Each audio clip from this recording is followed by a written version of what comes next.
Hello दोस्तों, स्वागत है आपका हमारे YouTube चैनल पे। आज इस वीडियो में हम बात करने वाले हैं फंडामेंटल्स ऑफ पार्टनरशिप के बारे में और आने वाले वीडियोस में हम इसी टॉपिक को कंटिन्यू करेंगे। आइए स्टार्ट करते हैं। सबसे पहले हम बात करेंगे हमारा पार्टनरशिप का मतलब क्या होता है।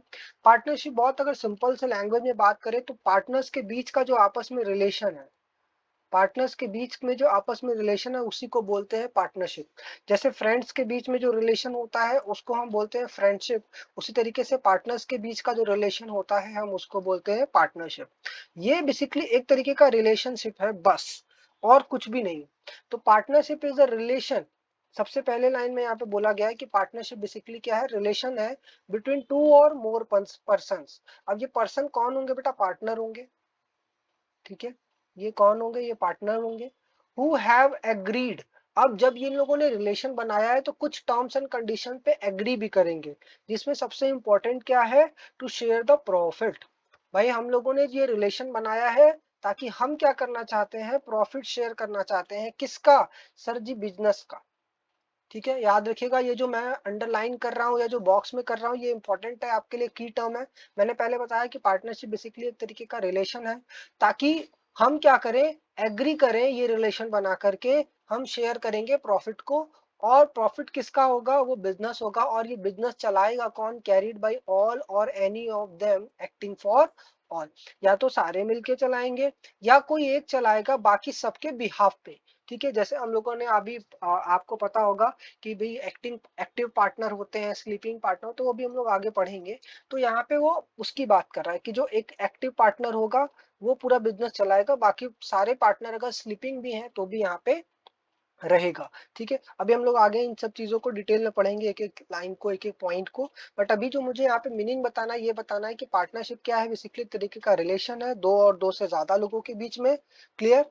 और ये रिलेशन हमने इसलिए बनाया है ताकि हम शेयर ऑफ प्रॉफिट करने के लिए एग्री हो सके। और ये प्रॉफिट किसका होगा, सर बिजनेस का होगा। और बिजनेस चलाएगा कौन, या तो सारे मिलके चलाएंगे या तो कोई एक चलाएगा बाकी सबके बिहाफ पे। ठीक है, आगे आते हैं। हमारा जो पार्टनरशिप एक्ट 1932 के अकॉर्डिंग जो मेरा डेफिनेशन है वो क्या बोलता है, सेम डेफिनेशन है कि sir partnership is defined as the relation between the persons who have agreed to share the profit of a business carried by all और any of them acting for all. तो same है। और याद रखिएगा हमारा जो एक्ट है 1932 है, याद रखिएगा, इससे रिलेटेड भी क्वेश्चन आते हैं एग्जाम में। अब एक इंपॉर्टेंट बात हम कर लेते हैं, एसेंशियल कैरेक्टरिस्टिक्स या फीचर्स ऑफ पार्टनरशिप।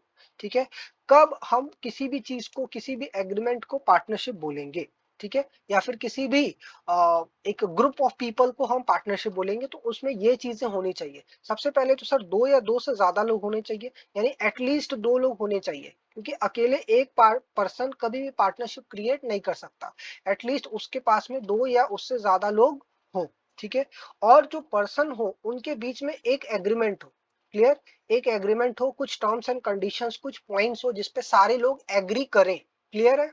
चलिए, शेयरिंग ऑफ प्रॉफिट, प्रॉफिट का शेयरिंग हो। प्रॉफिट का मतलब सर यहाँ पे लॉस भी है, जो निगेटिव प्रॉफिट है।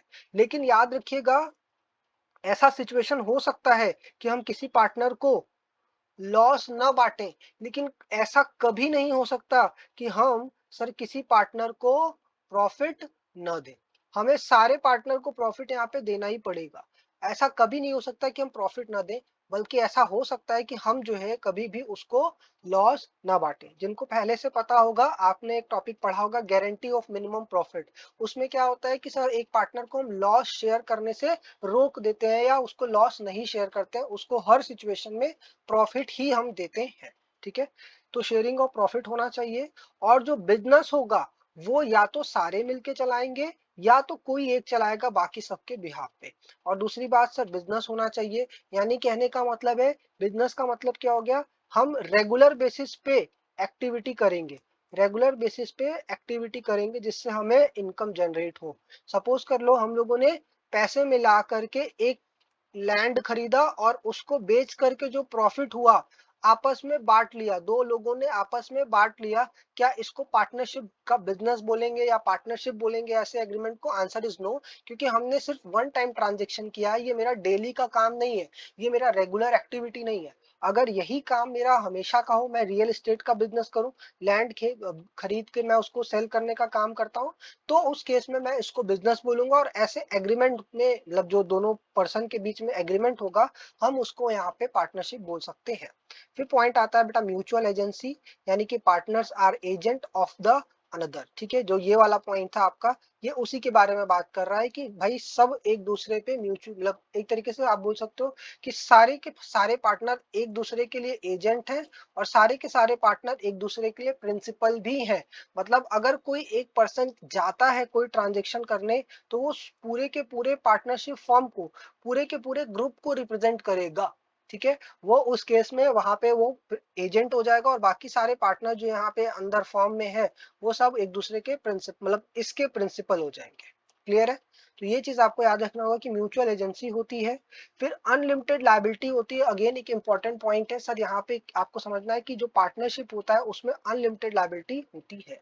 क्लियर? तो ये सारे फीचर्स थे। अगर आपको ये फीचर्स दिखते हैं, तो आपको यहाँ पे ये समझना होगा कि सर ये पार्टनरशिप की बात कर रहा है। नेक्स्ट पॉइंट आता है टाइप्स ऑफ पार्टनर। अभी हम लोगों ने देखा था, सबसे पहला होता है एक्टिव पार्टनर, यानी कि जो बिजनेस में एक्टिवली पार्टिसिपेट करता है, हर एक डिसीजन में वो इन्वॉल्व रहता है। क्लियर है? ऐसे पार्टनर को बोलते हैं एक्टिव पार्टनर। दूसरा होता है बेटा स्लीपिंग पार्टनर, ये सिर्फ कैपिटल लगाता है हमारे बिजनेस में, उसके बाद नहीं आता है, सिर्फ प्रॉफिट शेयरिंग में आता है। ठीक है, तो does not take active participation in the business but share the profit. Profit जरूर लेगा क्योंकि उसने कैपिटल लगाया हुआ है। नेक्स्ट होता है बेटा नॉमिनल, जिसमें पार्टनर का नाम होता है, वो एक्चुअल में पार्टनर होता नहीं है। ठीक है, या फिर आप बोल सकते हो कि सिर्फ नाम के लिए ही वो पार्टनर है। फिर उसके बाद जो हो गया पार्टनर बाय स्टॉपेल, इसमें क्या होता है कि वो एक्चुअल में यहाँ पे भी पार्टनर नहीं होता, बट सामने वालों को वो दिखाएगा ऐसे कि भाई हम भी इस कंपनी के पार्टनर हैं। मतलब एक तरीके से आप बोल सकते हो कि वो पूरे फॉर्म को रिप्रेजेंट करेगा, और अपने आप को बताएगा कि मैं पार्टनर हूं, और बाकी सारे पार्टनर भी उस बात के लिए एग्री करेंगे कि हाँ जी हाँ, ये हमले रिप्रेजेंट कर रहा है, या ये हमारे साथ में ही है। ठीक है, तो represented himself as a partner is treated so by others. ठीक है, तो बाकी सारे लोगों के लिए ये पार्टनर माना जाएगा। इसको बोलते हैं पार्टनर बाय स्टॉपेल। ये भी एक्चुअल में पार्टनर होता नहीं है, बट लोगों को दिखाने के लिए पार्टनर बनाया जाता है। अब एक पॉइंट आती है बेटा partnership deed.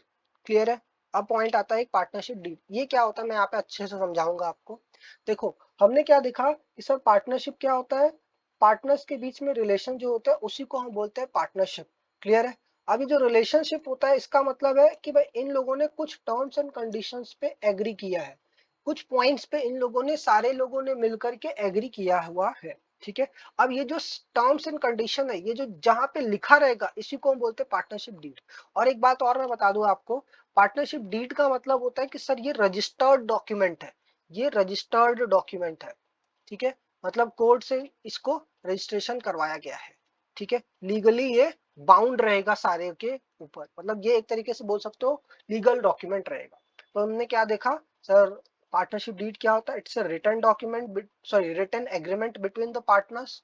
It defines the rights, duties, terms and conditions of the partners. मतलब सारी चीजें लिखी रहेंगी डिटेल में, क्या उनके राइट्स हैं, क्या उनके ड्यूटीज है, क्या टर्म्स एंड कंडीशन है पार्टनर्स के बीच में, वो सारी चीजें। It is not compulsory but highly advisable. जरूरी नहीं है कि आप पार्टनरशिप बनाओ, इट इज नॉट कंपल्सरी, जरूरी नहीं है कि आप पार्टनरशिप बनाओ, बट हर केसेस में बोला जाता है कि आपको बना लेना चाहिए। बना लोगे तो सारे पार्टनर्स के बीच में जो पॉइंट्स है, जो टर्म्स एंड कंडीशन है, वो क्लियर रहेंगी, आगे कभी भी चल के कॉन्फ्लिक्ट नहीं होगा। अगर इन फ्यूचर होगा भी, तो हम इस डीड को बेस बना करके अपने सारे कॉन्फ्लिक्ट्स को सॉर्ट आउट कर सकते हैं। ठीक है, देखिए यहाँ पे लिखा हुआ है in case of dispute it act as a legal evidence. ठीक है, अगर कोई प्रॉब्लम होता है आपस में, तो ये लीगल एविडेंस के तरीके से काम करता है। ठीक है, चलते हैं नेक्स्ट पॉइंट पे, नेचर ऑफ पार्टनरशिप के बारे में बात कर लेंगे। यहाँ पे हम नेचर के बारे में बात करें कि भाई पार्टनरशिप का क्या नेचर होता है, एक बार आप इसको रीड कर लेना, बट उतना इंपॉर्टेंट नहीं है। सबसे पहले तो एक तरीके का वॉलेंट्री एसोसिएशन है, सारे लोग मिल करके आते हैं वॉलेंटरली, भाई चलो हम एक बिजनेस स्टार्ट करते हैं। इन लोगों ने मिला और बिजनेस यहाँ पे स्टार्ट कर दिया। ठीक है, based on the mutual trust and confidence, एक दूसरे पे ट्रस्ट होता है कि भाई हमारे सामने वाला जो पर्सन है वो चीट नहीं करेगा, और एक दूसरे पे कॉन्फिडेंस होता है कि नहीं यार, अगर हम पैसा लगा रहे हैं, बिजनेस कर रहे हैं इनके साथ में, तो हमें सक्सेस जरूर मिलेगा। तो ये म्यूचुअल ट्रस्ट और कॉन्फिडेंस के बेसिस पे होता है। It is not a separate legal entity in the eyes of law. But accounts के जब हम बात करेंगे अकाउंटिंग में, तो हमेशा हम लोग याद रखेंगे कि सेपरेट लीगल एंटिटी ही होती है। बट लॉ के केस में ये सेपरेट लीगल एंटिटी नहीं होती है। इसको मैं मतलब आपको बता देता हूँ। सपोज कर लो ये फॉर्म है, ठीक है। ये फॉर्म इन लोगों ने क्रिएट किया है, किन लोगों ने, ये दो लोगों ने मिलकर के, मिस्टर ए और मिस्टर बी ने मिलकर के क्रिएट किया एक फॉर्म जिसका नाम है ए बी एंड एसोसिएट्स, ठीक है, ए बी एंड एसोसिएट्स। अब जब भी कोई मशीनरी खरीदी जाएगी, जब भी कोई ट्रांजेक्शन किया जाएगा, तो किस नाम से किया जाएगा? फॉर्म के नाम से, क्योंकि भाई फॉर्म एग्जिस्टेंस में आ गई है, इन लोगों ने पार्टनरशिप कर लिया है। ये अपने लिए पर्सनली नहीं करेंगे, क्योंकि भाई हम लोगों ने जो भी ट्रांजेक्शन करना है बिजनेस रिलेटेड, ये बिजनेस के नाम से करेंगे। तो हर बार किस नाम से किया जाएगा? ए बी एंड एसोसिएट्स के नाम से, ठीक है। तो भले ही देखा जाए तो सारे ट्रांजेक्शन में कौन इन्वॉल्व है? ये फॉर्म इन्वॉल्व है, ये बिजनेस इन्वॉल्व है। लेकिन जब भी मान लो कोई गड़बड़ी होगा, कोई लॉस हो जाएगा, कोई गलत काम किया जाएगा, तो हम हमेशा पार्टनर्स को पकड़ेंगे, ना कि हम ये बोलेंगे कि भाई बिजनेस ने गलत काम किया है, ये A B association and associate ने काम किया है गलत, तो आप इसको पकड़ो। ना जी ना, भाई करने वाले तो यही है ना। इस तरीके से भी एग्जांपल आप समझ सकते हो। सपोज कर लो ये कार है, ठीक है। तो इस जब कार एक्सीडेंट करती है कोई सा भी, तो हम सबसे पहले किसको, किस पे अटैक करते हैं? ड्राइवर के ऊपर, ना कि कार के ऊपर। क्योंकि गाड़ी चलाने वाला पर्सन कौन है? ये ड्राइवर। तो हम जब भी अटैक करते हैं या फिर पकड़ने की कोशिश करते हैं या फिर एक्शन लेते हैं, तो किस पे लेते हैं? ड्राइवर के ऊपर, ना कि कार के ऊपर। क्योंकि कार तो एक तरीके का ऑब्जेक्ट है, बस चलाने वाला जो ह्यूमन इन्वॉल्व है यहाँ पे वो कौन है? ड्राइवर। तो ये फॉर्म जो है बेसिकली एक तरीके से क्या है, ये कार है, बट ड्राइवर उसके कौन है? मिस्टर ए और मिस्टर बी। तो दैट इज वाई हम यहाँ पे क्या बोलते हैं कि यहाँ पे लॉ की नजर में ये लोग सेपरेट नहीं है, ये सब एक ही आदमी है। लेकिन जब हम बात करेंगे अकाउंटिंग करने के लिए, तो दोनों को अलग मान के अकाउंटिंग किए जाएगा, ठीक है। It comes into existence by the agreement. अब जब ये लोग एग्रीमेंट करते हैं आपस में कि भाई हमें बिजनेस स्टार्ट करना है, तभी ये बिजनेस जो है एग्जिस्टेंस में आती है। ये एग्रीमेंट का मतलब यहाँ पे आप समझ लो डीड, ठीक है। ऑल दो कंपल्सरी तो नहीं है, लेकिन ये एग्रीमेंट से आप एक सही के समझ सकते हो कि डीड। अगर यही एग्रीमेंट रजिस्टर्ड हो जाता है तो हम इसको डीड बोलते हैं। अदरवाइज नॉर्मल अगर रजिस्टर्ड नहीं है कोर्ट में या फिर जो भी प्रोसेस में, तो हम उसको नॉर्मल एग्रीमेंट ही बोलेंगे। It is govern by the Indian partnership act 1932। इनके लिए सेपरेट एक्ट बताया गया है 1932, उसी में सारी चीजें गवर्न होती हैं। प्रॉफिट मोटिव जो होता है बेटा, मेरा मेन ऑब्जेक्टिव होता है, क्योंकि हमने यहाँ पे स्टार्टिंग में ही देखा है कि जो भी हम लोग पार्टनरशिप क्रिएट करेंगे वो बेसिकली क्यों होगा? बिजनेस के लिए होगा। और बिजनेस का जो मेन मोटिव होता है वो हमेशा होता है प्रॉफिट। कभी भी आप सोशल वर्क के लिए पार्टनरशिप क्रिएट नहीं करोगे। डन। आप जाइए नेक्स्ट पॉइंट पे, राइट्स ऑफ अ पार्टनर। अगर हम एक पार्टनरशिप फॉर्म बनाते हैं, एक एग्रीमेंट करते हैं, तो हर पार्टनर्स के राइट क्या रहेंगे, मतलब इनके अधिकार क्या रहेंगे? To take part in the conduct of the business. किसी भी पार्टनर को हम ये नहीं बोल सकते कि नहीं तुम्हें बिजनेस में नहीं आना है, या हम अपने बिजनेस से रिलेटेड कोई भी चीजें आपको नहीं बताएंगे, ठीक है। अनलेस कि हम लोगों ने ऐसा कोई एग्रीमेंट नहीं किया है। यहाँ पे सारे पार्टनर्स के पास में राइट रहेगा कि वो बिजनेस में आकर के बिजनेस के कंडक्ट में पार्टिसिपेट कर सकते हैं, पूछ सकते हैं कि क्या हो रहा है, कैसे हो रहा है, वो सारी चीजें। जो भी प्रॉफिट होगा उसमें वो लोग शेयर करेंगे, ये उनका अधिकार रहेगा, उनके पास ये राइट रहेगा। जितने भी बुक्स ऑफ अकाउंट्स है उन सबको वो एसेस कर सकते हैं, देख सकते हैं कि भाई लास्ट ईयर प्रॉफिट कितना हुआ, हमें कितना मिला, हमारी सैलरी कितनी है। उस रिलेटेड जो भी इंफॉर्मेशन है वो आराम से मांग सकते हैं किसी भी एक्टिव पार्टनर से या अकाउंटेंट से। किसी भी पार्टनर को रोका नहीं जाएगा, ठीक है। To take part in the meeting. अगर कोई मीटिंग होती है आपस में, इन लोगों की बातचीत होती है बिजनेस से रिलेटेड, याद रखिएगा बिजनेस से रिलेटेड, तो ये लोग पार्टिसिपेट कर सकते हैं। अगर ये लोग प्लान कर रहे हैं कि भाई हमें गोवा जाना है या नैनीताल जाना है, मनाली जाना है घूमने के लिए, तो फिर वो सब चीजों में मतलब जरूरी नहीं है पार्टनर इन्वॉल्व होगा। बट अगर बिजनेस रिलेटेड है कि भाई हमें कौन सी मशीनरी खरीदनी चाहिए, नया आउटलेट कहाँ पे स्टार्ट करना चाहिए, तो अगर इससे रिलेटेड कोई भी मीटिंग होती है, तो हर पार्टनर के पास राइट रहेगा कि वो मीटिंग में ज्वाइन कर सकता है। और हर पार्टनर के पास राइट रहेगा कि वो रिटायर कर सकता है सब्जेक्ट टू एग्रीमेंट। ये सारे पॉइंट्स में अगर कुछ एग्रीमेंट में इन लोगों ने लिख रखा है, तो उस पे उसके अकॉर्डिंग माना जाएगा। बट नॉर्मल केसेस में ये सारी चीजें हर पार्टनर के पास में ये राइट्स रहेंगे। फिर उसके बाद अगर उनको राइट दिए जा रहे हैं, तो उनकी कुछ ना कुछ ड्यूटीज भी रहेंगी। मतलब उनको उनके कुछ मतलब एक तरीके से बोल सकते हो कि उनके अधिकार अगर दिए जा रहे हैं, तो उनसे हम कुछ उम्मीद भी करेंगे कि भाई एटलीस्ट ये काम तो इनको करने चाहिए। तो क्या क्या उम्मीद किया जाएगा, क्या क्या उनकी ड्यूटीज रहेगी, तो act in good faith for the mutual benefit. तो जब भी ये काम करेंगे फर्म के बेनिफिट के लिए काम करेंगे, हमारा पार्टनरशिप जो फर्म है उसके बेनिफिट के लिए काम करेंगे, बाकी सारे पार्टनर्स के बेनिफिट के लिए काम करेंगे। ऐसा नहीं कि इसमें अपना ये लोग पर्सनल प्रॉफिट निकालना चाहेंगे या पर्सनल मोटिव पूरा करेंगे, नहीं। हमेशा आपको गुड फेथ में काम करना है और म्यूचुअल बेनिफिट यानी सबका फायदा हो ऐसा कोई काम करेंगे। आप फर्म के लिए लॉयल रहेंगे, कभी भी कोई गलत काम नहीं करने वाले हैं कि भाई आपने गलत जगह पे उनका एग्रीमेंट करवा दिया या फिर किसी गलत कस्टमर से मिलवा दिया, ऐसा नहीं। जितने भी मटेरियल फैक्ट्स हैं वो आप सब चीजों को डिस्क्लोज करोगे, ये हमारा अकाउंटिंग का जो प्रिंसिपल है वो भी बोलता है।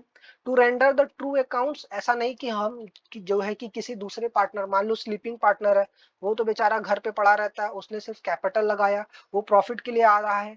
अब बाकी जितने एक्टिव पार्टनर है उनको तो सारी चीजें मालूम है बुक्स ऑफ अकाउंट्स के बारे में।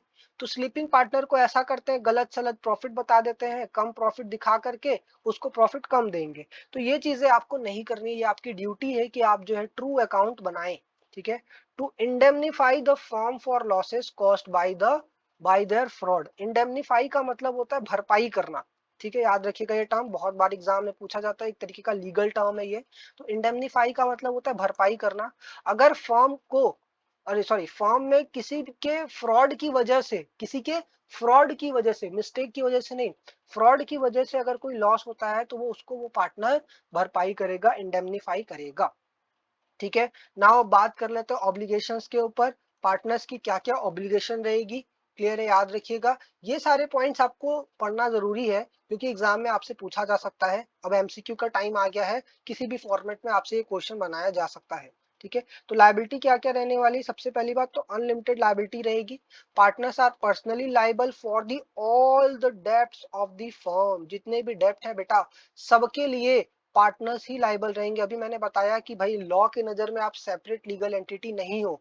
अगर फर्म को लॉस होता है तो आप ये नहीं बोलोगे कि भाई फर्म को लॉस हुआ, फर्म समझे। फर्म के ओनर तो आप ही हो ना, फर्म के ओनर तो आप ही हो, पार्टनर्स हो। तो हम लोग किसी भी लॉस के लिए आपको पकड़ेंगे अगर फर्म से पूरा लॉस नहीं हो पाता है तो। फिर उसके बाद आती है जॉइंट लायबिलिटी। जॉइंट लायबिलिटी रहेगी, all the partners are liable for the act of the firm. ठीक है। अगर कोई भी काम किया है फर्म ने, याद रखिएगा क्या बोला जा रहा है यहाँ पे, फर्म ने अगर कोई काम किया है तो सारे के सारे पार्टनर जो है उसके लिए लाइबल रहेंगे।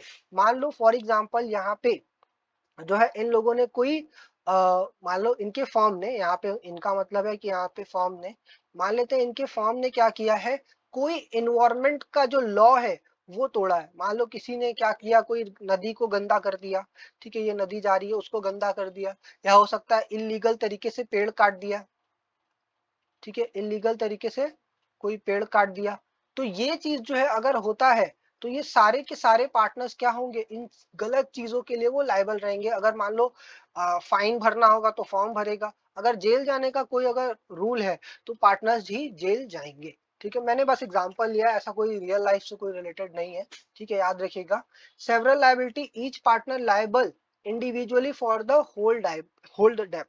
ठीक है, सारे के सारे पार्टनर रहेंगे, ऐसा नहीं है कि भाई कोई पार्टनर को हम लोग छोड़ देंगे, सारे के सारे पार्टनर जो रहेंगे लायबल रहेंगे।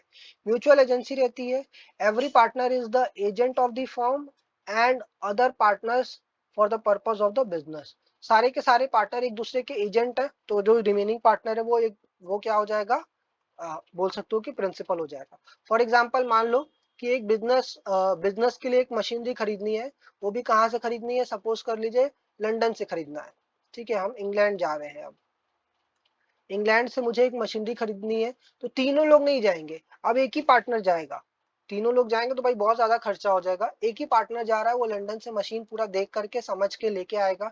तो अब क्या होगा कि भैया हो सकता है वीडियो कॉन्फ्रेंसिंग पे बात हो जाए इन लोगों से, बस बाकी सारी चीजें हो जाएंगी, बट जो फाइनल डिसीजन लेगा वो कौन लेगा, यही पार्टनर लेगा।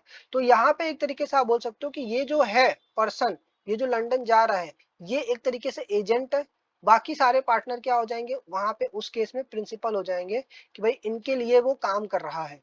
बेसिकली देखा जाए तो ये फर्म का मशीनरी लेना जा रहा है, तो हम बोल सकते हैं कि ये फर्म का एजेंट होके, एजेंट बन के जा रहा है। ठीक है, तो इस तरीके से आप समझ सकते हो।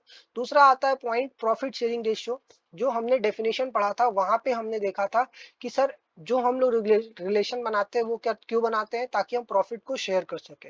तो प्रॉफिट को जब शेयर करेंगे तो किसी न किसी स्पेसिफिक रेशियो में करेंगे।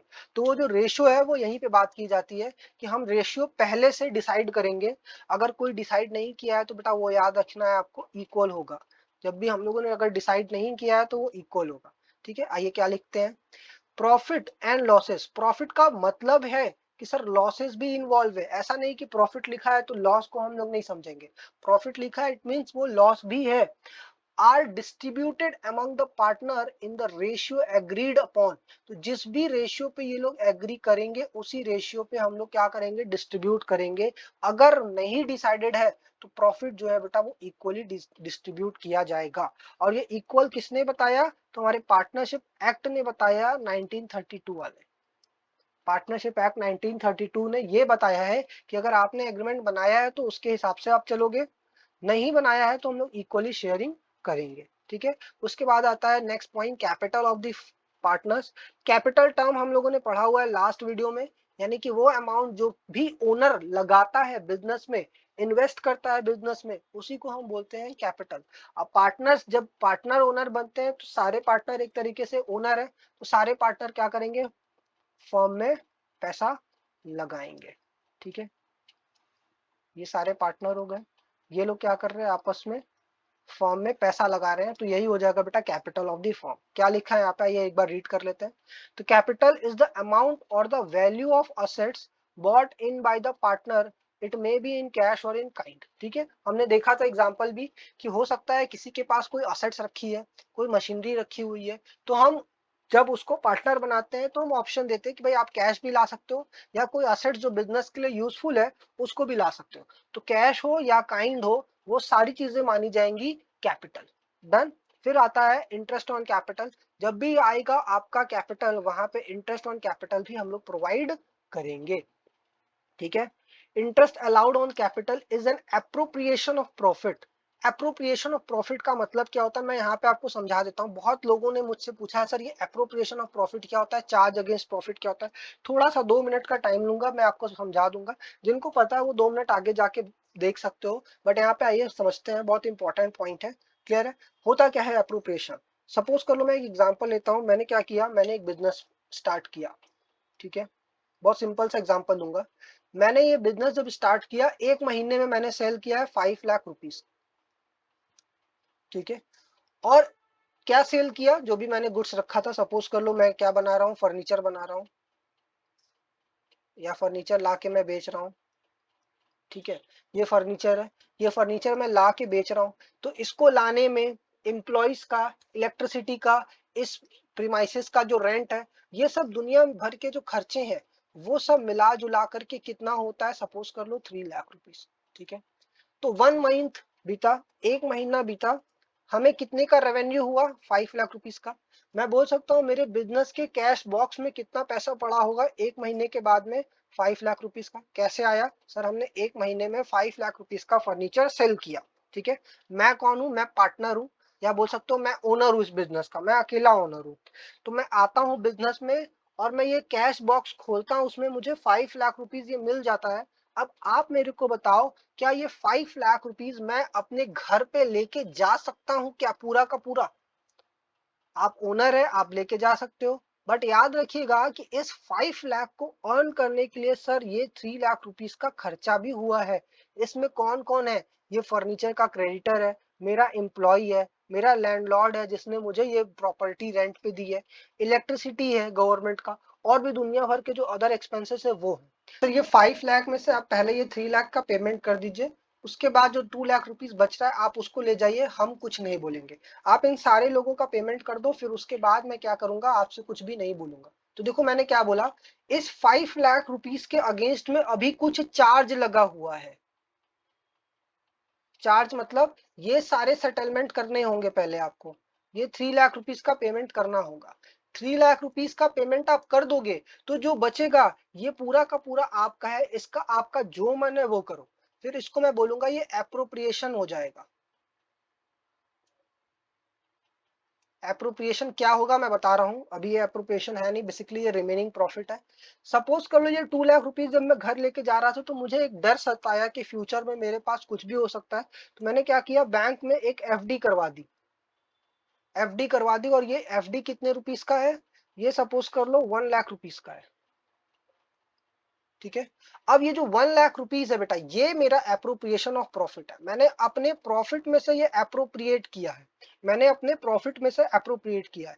क्या ये 1 लाख का रुपीस प्रॉफिट के बढ़ने या घटने से अफेक्ट नहीं करेगा? ऑफ कोर्स करेगा। अगर हो सकता है मेरी प्रॉफिट बढ़ जाए, सपोज कर लो ये 3 लाख रुपीस या 4 लाख रुपीस का प्रॉफिट हो, तो ये सर एफडी का अमाउंट जो है ये बढ़ सकता है, ये हो सकता है 2 लाख रुपीस हो जाए, 4 लाख के केस में ये 3 लाख रुपीस हो जाए। ये डिपेंड करेगा, all depend upon the owner. या तो हो सकता है सर 1 लाख ही हम मेंटेन करें, या हो सकता है इसको जीरो भी कर दें। इस पे मेरे ऊपर कोई चार्ज नहीं है, कोई ऑब्लिगेशन नहीं है, ये मेरे ऊपर, मेरे विल के ऊपर है। अगर मेरे पास प्रॉफिट है तो मैं उसके अकॉर्डिंग डिसाइड करूंगा कि ये अप्रोप्रिएशन कितना होना चाहिए, ये एफडी का अमाउंट कितना होना चाहिए। लेकिन सर ये जो 3 लाख रुपीस है, ये मैटर नहीं करेगा कि आपके पास प्रॉफिट है या नहीं है। आपका जो सेल है 5 लाख रुपीस का हुआ है या नहीं हुआ है, ये 3 लाख रुपीस का पेमेंट आपको करना ही करना पड़ेगा। तो ये जो 3 लाख है ये चार्ज हो जाएगा आपका, कि कंपलसरी पेमेंट है, आपको करना ही करना है। और ये जो एफडी का पेमेंट हमने किया, ये मेरे लिए एक तरीके से मेरे ऊपर है, मैं डिसाइड करूंगा अपने प्रॉफिट के बेसिस पे कि मुझे कितना अप्रोप्रिएशन करना चाहिए। अप्रोप्रिएशन का अगर मैं हिंदी में टर्म करूं तो एक तरीके से बंटवारा, तो प्रॉफिट का बांटना जिसको बोल सकते, तो मुझे प्रॉफिट है तो मैं बांट रहा हूं, नहीं होता तो मैं नहीं बांटता एफडी में। ठीक है, कुछ एफडी में रखूंगा, कुछ अपने घर पे लेके जाऊंगा, अलग अलग चीजें करूंगा, पर्सनल चीजें, लेकिन बिजनेस रिलेटेड अब नहीं रहेगा। ठीक है, तो मैंने यहाँ पे रिजर्व बना दिया फ्यूचर में बिजनेस से रिलेटेड। अब मेरा मन है, मतलब मेरे प्रॉफिट पे भी डिपेंड करेगा। अब यहाँ पे आपने देखा है कि जो इंटरेस्ट ऑफ कैपिटल होता है, ये अप्रोप्रिएशन ऑफ प्रॉफिट होता है, purely depend upon the profit. अगर आपको प्रॉफिट है तो आप इंटरेस्ट ऑन कैपिटल दीजिए। अब याद रखिएगा, जब भी ये दिया जाएगा ये एग्रीड रेट पे दिया जाएगा, मतलब जितना भी आप रेट डिसाइड करोगे उसी पे हम लोग इसको देंगे। यहाँ पे कोई कंपलसरी नहीं है कि भाई आपको इतना ही देना है। प्रॉफिट होगा तो देंगे, नहीं होगा तो नहीं देंगे। किस रेट से देंगे ये आप एग्री करोगे, जैसे फॉर एग्जांपल आपने 6% एग्री कर लिया तो 6% के हिसाब से दोगे। अच्छा, एक चीज और पॉइंट होता है कि यहाँ पे हम लोग ये भी डिसाइड कर सकते हैं कि हम इसको एज अ एप्रोप्रिएशन ट्रीट करें या चार्ज ट्रीट करें।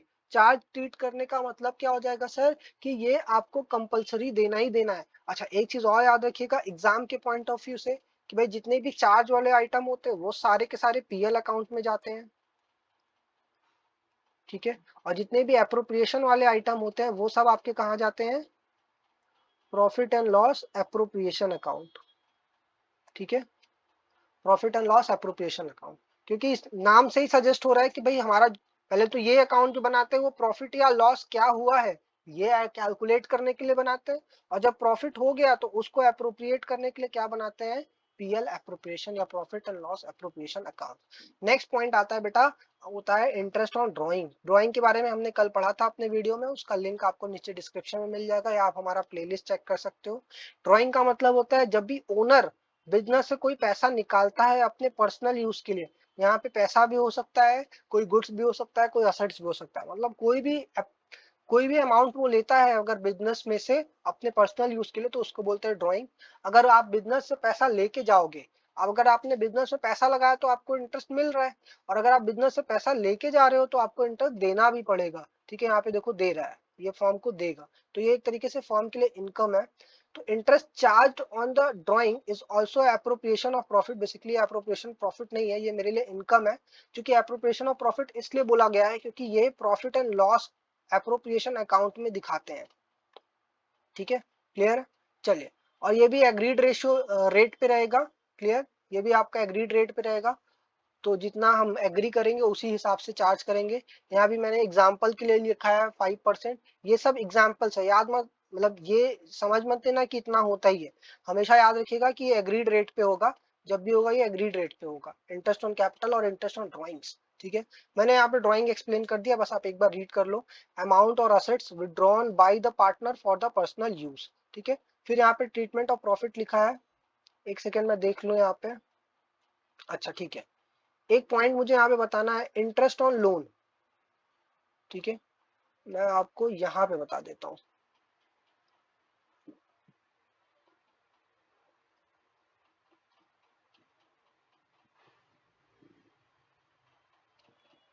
ठीक है, ये कौन से इंटरेस्ट की बात कर रहे हैं?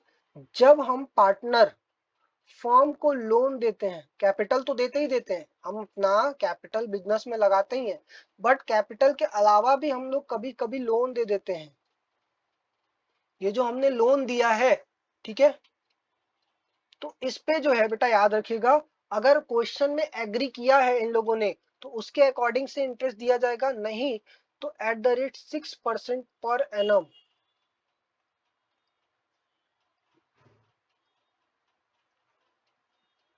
पर एनम इस रेट से मुझे इंटरेस्ट देना पड़ेगा। ये आपने एक्ट में लिखा हुआ है, हमारा नया जो एक्ट है 1932 पार्टनरशिप एक्ट, उसमें ये लिखा हुआ है। ठीक है, अच्छा एक बात और याद रखिएगा, कुछ कंफ्यूजन होता है, मुझे बस आप मेरे साथ रिपीट करिएगा जो मैं बोलता जा रहा हूँ।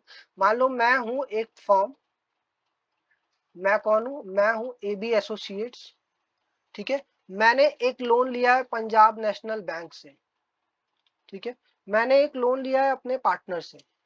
अब पंजाब नेशनल बैंक से जब मैं लोन लूंगा तो पंजाब नेशनल बैंक ही इंटरेस्ट लगाएगा मेरे ऊपर। भाई इंटरेस्ट का रेट क्या होगा वो डिसाइड करेगा बैंक, सपोज कर लो 10%। लेकिन जब हमने पार्टनर से लिया है लोन, क्लियर है, तो पार्टनर डिसाइड करेगा कि भाई कितना होना चाहिए। लेकिन अगर पार्टनर डिसाइड नहीं करता है या हमारे डीड में ये चीज नहीं लिखी हुई है, तो हम क्या करेंगे, ये 6% वाला रूल यहाँ पे लगा देंगे। ठीक है, क्लियर है, समझ में आया? ये डाउट रहता है दिमाग में, याद रखिएगा, interest on capital, interest on drawing के केस में नहीं होता है, ये इंटरेस्ट ऑन लोन के केस में होता है। यहाँ पे बहुत बार कंफ्यूजन होता है, इसलिए मुझे यहाँ पे बताना जरूरी था। अब बात करेंगे हम लोग ट्रीटमेंट ऑफ प्रॉफिट के लिए। तो ट्रीटमेंट ऑफ प्रॉफिट कैसे करते हैं? सबसे पहले हमारा जो भी प्रॉफिट होगा पीएल अकाउंट में, उसको हम अपने पीएल अप्रोप्रिएशन में लेके आएंगे और सबसे पहले क्या बांटेंगे, इंटरेस्ट ऑन कैपिटल बांट देंगे। उसके बाद हम लोग बांटते हैं सैलरी एंड कमीशन बांटते हैं। फिर उसके बाद हम लोगों का अगर कुछ इंटरेस्ट ऑन ड्रॉइंग होता है तो वो हम पार्टनर से ले लेते हैं, इससे हमारी प्रॉफिट इंक्रीज हो जाती है। इससे मेरी प्रॉफिट डिक्रीज होगी, इससे भी मेरी प्रॉफिट डिक्रीज होगी क्योंकि हम बांट रहे हैं। उसके बाद अगर कुछ रिमेनिंग प्रॉफिट बचता है तो हम क्या करेंगे, अपने प्रॉफिट शेयरिंग रेशियो में उसको डिस्ट्रीब्यूट कर देंगे। तो ये पूरा का जो पूरा ट्रीटमेंट बेटा, ये कहाँ पे होने वाला है आपका, ये होगा आपका profit and loss appropriation account. ठीक है, तो ये ट्रीटमेंट आपका वहां पे होगा। फिर जब हम बात करेंगे लॉस के ट्रीटमेंट की, तो याद रखिएगा जो लॉस का ट्रीटमेंट है ये पीएल अकाउंट में ही डिस्ट्रीब्यूट हो जाता है। अगर आपको लॉस हुआ तो लॉस के लिए हम बनाते नहीं है कभी भी पीएल अप्रोप्रिएशन अकाउंट। एक सिचुएशन है उसमें बनाते हैं, लॉस के केस में मेरा पीएल अप्रोप्रिएशन होता है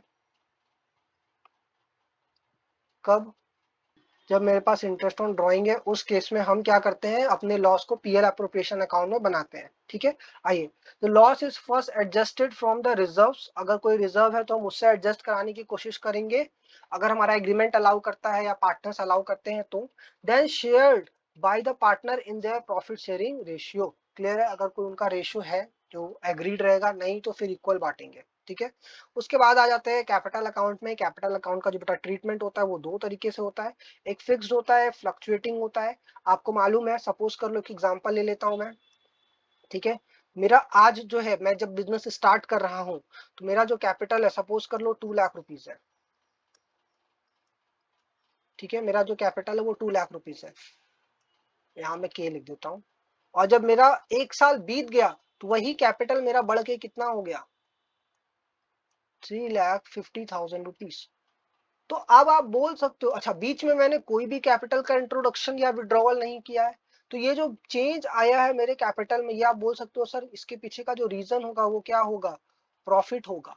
मेरा प्रॉफिट है कितना, 1,50,000 रुपीज। अब आप इसमें बोल सकते हो सर ड्रॉइंग भी हो सकता है कुछ, ठीक है, और भी अलग अलग आइटम हो सकते हैं, बट मैं चीजों को बहुत सिंपल रख रहा हूँ। मैंने क्या बोला, जो आपका कैपिटल है वो फ्लक्चुएट कर गया 2 लाख रुपीज के, बढ़ करके 3,50,000 हो गया, because of profit, because of profit. सबसे पहले बात करेंगे फिक्स कैपिटल में। जो भी हमने एग्जांपल देखा उसमें हमें ये समझ में आया कि अगर 2 लाख कैपिटल मेरा ईयर एंड में भी 2 लाख रहे तो इस सिचुएशन को हम बोलेंगे मेरा फिक्स कैपिटल। ठीक है सर, क्या हमारा जो 1,50,000 का प्रॉफिट है ये डिस्ट्रीब्यूट नहीं किया जाएगा? आंसर इज यस, किया जाएगा, बट कहाँ किया जाएगा? तो एक सेपरेट अकाउंट बनाएंगे जिसको हम बोलेंगे अपना करंट अकाउंट। तो यहाँ पे आपका दो अकाउंट बनता है, याद रखिएगा। पहला जो है वो है आपका कैपिटल अकाउंट बनेगा, दूसरा बनेगा आपका करेंट अकाउंट। तो कैपिटल अकाउंट में सिर्फ और सिर्फ आप कैपिटल लिखोगे, जिसमें आपका जो अमाउंट है वो कांस्टेंट रहेगा, सब्जेक्ट टू कि आपने कैपिटल में कुछ प्लस या माइनस नहीं किया, मतलब कैपिटल या तो लगाया नहीं है या तो निकाला नहीं है।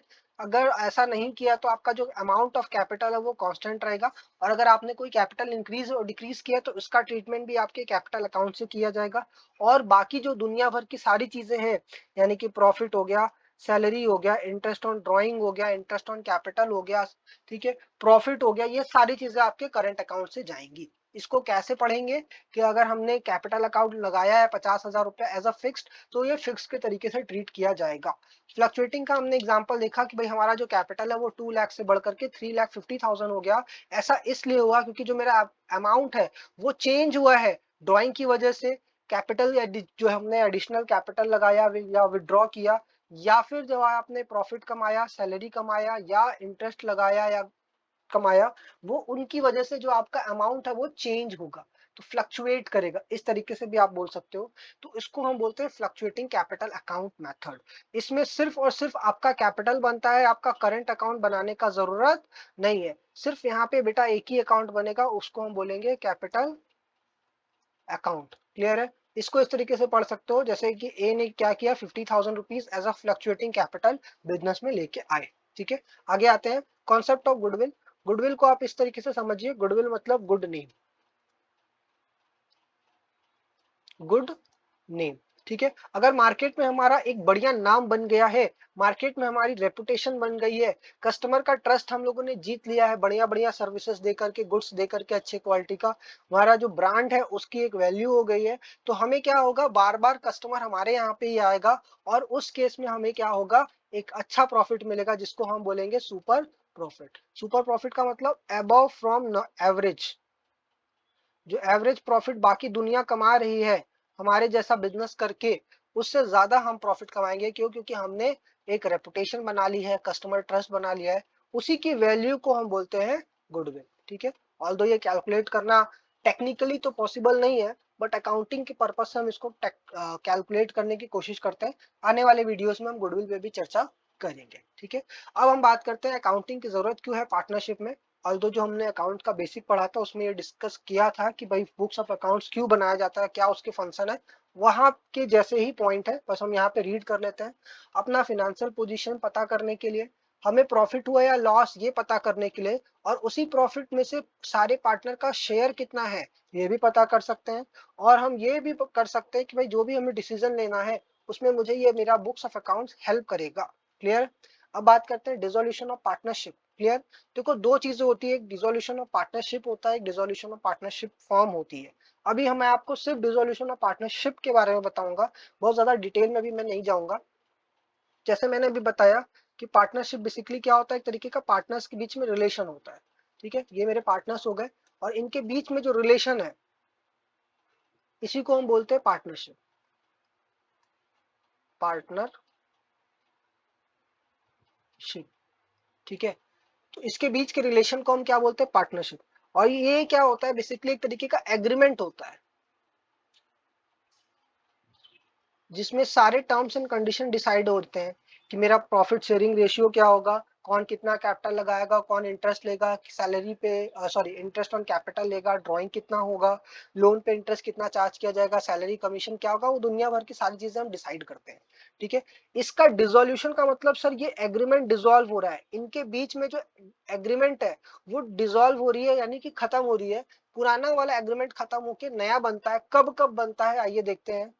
हो सकता है कि इन लोग आपस में कोई एग्रीमेंट में चेंज कर दें, प्रॉफिट शेयरिंग रेशियो इन लोग चेंज कर दें, क्लियर है, उसमें चेंजेस ला दें।